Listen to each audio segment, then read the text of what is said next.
Hello everyone, this is kind of a follow-up video to my video called Movie Release Cycles, where I spoke about how the way Sony released the movie The Interview could potentially change things. Well, one thing I can update right off the bat is that the movie The Interview brought in about $5 million in box office sales alone. And it actually brought in about $31 million in online sales as well as rentals. The budget for the movie was approximately $40 million. As you can see, the movie did very poorly in theaters, but it did very well online, and I can see why. There was so much online controversy about this movie being released that pretty much everyone wanted to see the movie. A lot of people still didn't want to go see it in theaters, and just everybody was watching it online. Like, a lot of people that I know, I want to say all of them, but I can't think of one person that I do know that hasn't seen the movie yet. But most of the people that I do know, they have seen the movie, and they watched it online as opposed to going to the theater. I actually don't know a single person that has gone to the theater to see this movie. I've watched it once.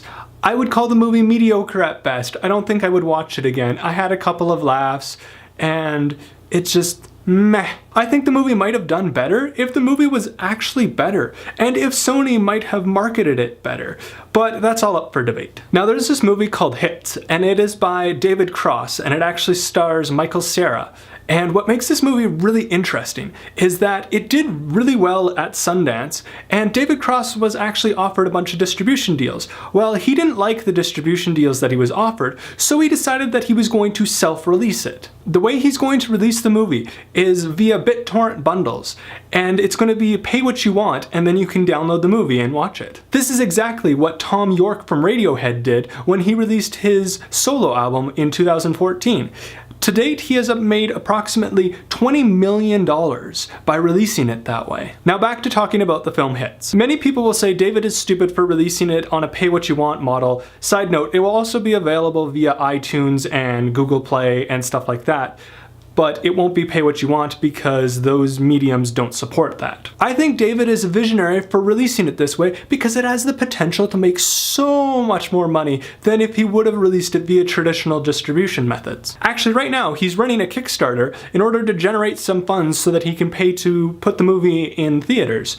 And there's a bunch of cool perks and stuff like that. And if you want to see this movie potentially in theaters, you can donate to the Kickstarter, which I will link to below. But you don't have to if you don't want to, because you can just wait for it to be released sometime in February, and you can watch it online for whatever amount of money you want, which is awesome. Now let's move on to Amazon. Just the other day, Amazon announced that they're going to be releasing 12 movies a year, and they're going to be releasing these movies in theaters as well as online to their streaming service.